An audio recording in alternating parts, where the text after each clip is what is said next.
साले मोहम्मद, आज आप सबके सामने आपको इसलिए खराज तहसीन पेश करता हूं कि 20 करोड़ क्या 50 करोड़ भी आपको वो ऑफर करते आपने नहीं जाना था उनके साथ। सर आजकल मार्केट करे में बड़ी बड़ी ऑफरें हो रही है। मैंने कहा मानसेरा की गयूर लोगों की पगड़ी और मानसेरा की धरती पर कभी भी दाग नहीं लगने दूंगा। बड़े गैरतमंद लोग हैं मानसेरा के और ये इमरान खान के साथ हम आखिरी दम तक खड़े हैं, चट्टान की तरह खड़े हैं इंशाल्लाह और खड़े रहेंगे आपके साथ। हमें पहली दफा इतना गैरत और जुर्रत वाला और इतना बहादुर लीडर मिला है। अभी जो साले मोहम्मद ने बात की, इसके जमीर को खरीदने के लिए 20 या 25 करोड़ रुपए इसके सामने रखे गए। रेट्स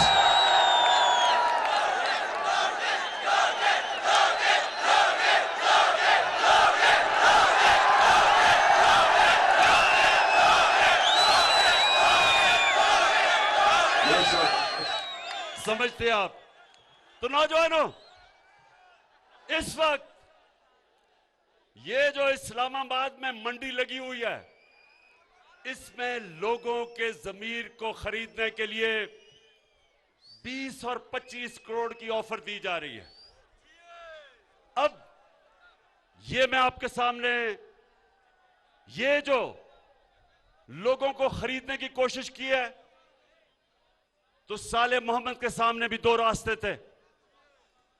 एक रास्ता था कि ये पैसे ले ले और कहे जी इमरान खान तो बड़ा बुरा आदमी है और मुझे अभी पता चला है, मेरा जमीर जाग गया कि ये तो बहुत बुरा आदमी है, इसलिए मुझे तो पता ही नहीं था कि ये इतना बुरा है। मुझे तो अब पता चला है कि पीटीआई ने तबाह कर दिया पाकिस्तान।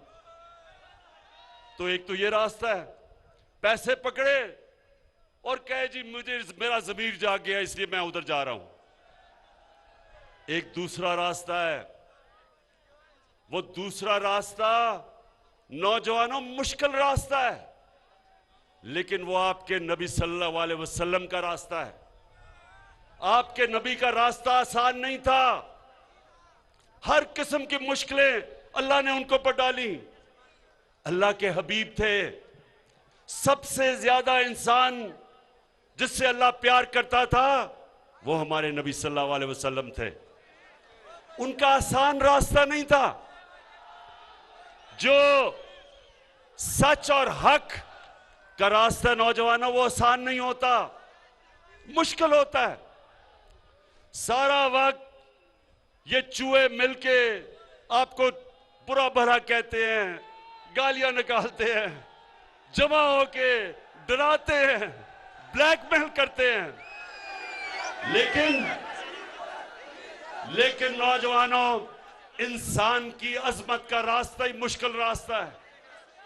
आसान रास्ता जो हम समझते हैं कि जी 20 करोड़ रुपया पकड़ लिया और हमारी जिंदगी आसान हो जाएगी।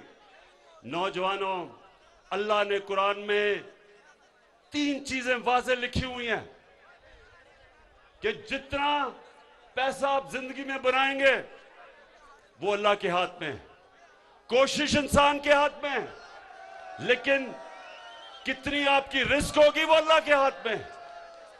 दूसरा कि इज्जत अल्लाह के हाथ में है, जिल्लत अल्लाह के हाथ में है। ये जो लोग समझते हैं कि आपको बुरा भला कह के आपको इंसान जलील कर सकता है, कोई इंसान को जलील नहीं कर सकता, क्योंकि इज्जत अल्लाह ने अपने हाथ में रखी हुई है।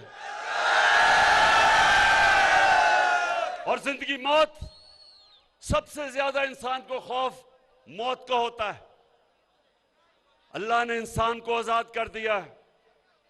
वो कहता है कि किस टाइम पे तुम दुनिया से जाओगे, ये अल्लाह ने अपने हाथ पे रखा है।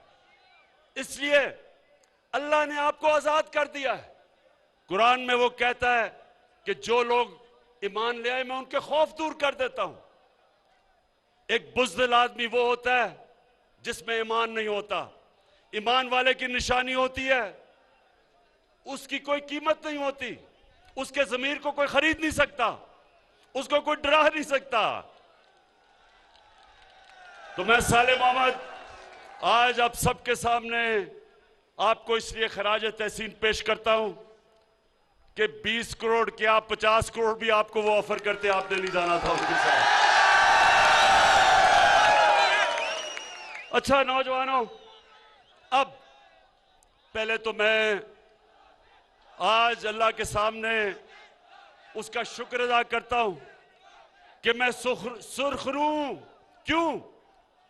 कि उसने मेरे से और मेरी गवर्नमेंट से वो काम लिया जो 50 साल से किसी से, कितनी हुकूमतें आई, 57 मुसलमान मुल्क हैं, लेकिन उसने पाकिस्तान और मेरे से वो काम लिया कि यूनाइटेड नेशंस के अंदर हमने जाके रेजोल्यूशन पास की कि जो इस्लाम के खिलाफ, जो हमारे नबी सल्लल्लाहु अलैहि वसल्लम की शान में गुस्ताखी करते थे, हमारी हुकूमत ने जाके यूएन में कहा है कि ये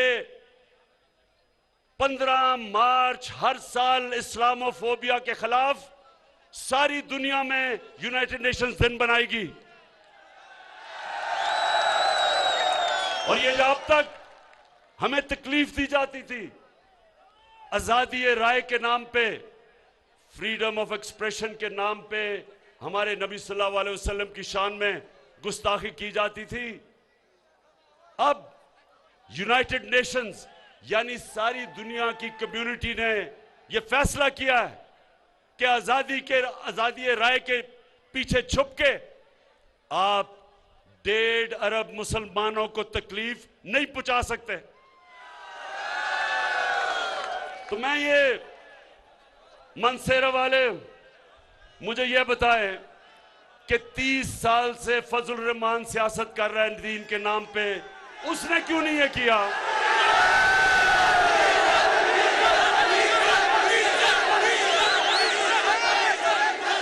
अच्छा, अब नौजवानों आप सुने, पहले तो मैं सिर्फ आपको ये बता दूं कि ये मेरा ईमान है, ये पॉलिटिक्स नहीं है, ये वोट लेने की कोशिश नहीं है। पाकिस्तान सिर्फ एक तरह उठेगा कि हम, जो अल्लाह ने हमें हुक्म दिया है कि नबी सल्लल्लाहु अलैहि वसल्लम के कदमों पे, उनकी सुन्नत पे, उनकी शरिया पे चलो, उनके रास्ते पे ही ये मुल्क उठेगा। और उनका रास्ता ये था कि पाकिस्तान को अगर हमने ऊपर उठाना है तो जो मदीना की रियासत पे उन्होंने असूलों पे, नबी सल्लल्लाहु अलैहि वसल्लम ने जो असूल तय किए थे, जब हम उन असूलों पे चलेंगे, मैं आप सबको आज दावा करता हूं कि हम सबके सामने आप देखेंगे कि दुनिया में यह मुल्क उठता कैसे है, कैसे हरे पासपोर्ट की दुनिया में इज्जत होती है। और वो सबसे पहले इंसाफ के अलावा, जब तक एक माशरे में अदल और इंसाफ नहीं आता, वो माशरा तरक्की नहीं कर सकता। जिस भी माशरे में कानून की बालादस्ती यानी कि कानून की हुक्मरानी, यानी कि ताकतवर और कमजोर कानून के जब नीचे आते हैं, वो माशरा ऊपर आता है। मदीना की रियासत में हमारे नबी सल्लल्लाहु अलैहि वसल्लम ने क्या कहा था कि अगर मेरी बेटी भी जुर्म करेगी उसको सजा मिलेगी, कोई कानून के ऊपर नहीं। तो ये जो 3 स्टूजेस या 3 चूहे, ये जो मिलके जो मेरे शिकार करने मेरा आ रहे हैं चूहे, इंशाअल्लाह इन चूहों को शिकस्त इसलिए हम देंगे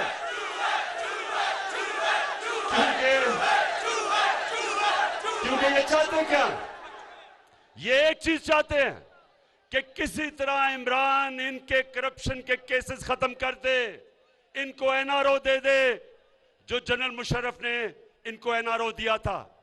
सारी जंग ये है, अदम एतमाद की जंग का सिर्फ एक मकसद है कि किसी तरह, जिस तरह जनरल मुशर्रफ ने इनकी करप्शन के केस माफ किए थे, इमरान खान भी वो कर दे। और जिस दिन, नौजवानों आप गवाह रहना, जिस दिन मैंने इनके करप्शन के केस माफ किए, मैं पाकिस्तान से सबसे बड़ी गद्दारी करूंगा।